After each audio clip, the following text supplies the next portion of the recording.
Hey guys, welcome to HardReset.Info channel. Today I have OPPO A80 and I want to show you how to set mobile data limits on this device.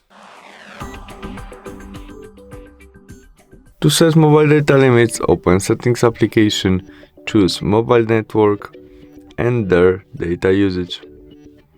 Now we tap on our data usage limit and there we can set it. First step, we can set when our sales start, maybe first day of each month. There we can set daily usage data limit. We must turn on it by switch on.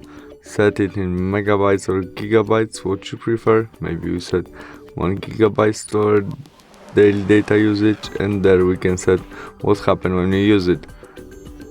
When we set all we need, we press done, and the same story with monthly data limit. Turn on it, set it in gigabytes. Maybe we set 10 gigabytes for month.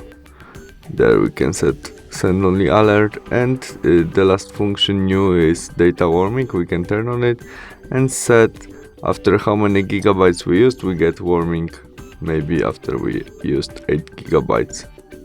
After we set all we need, we press done and we have it. Thanks for watching, see you soon, bye.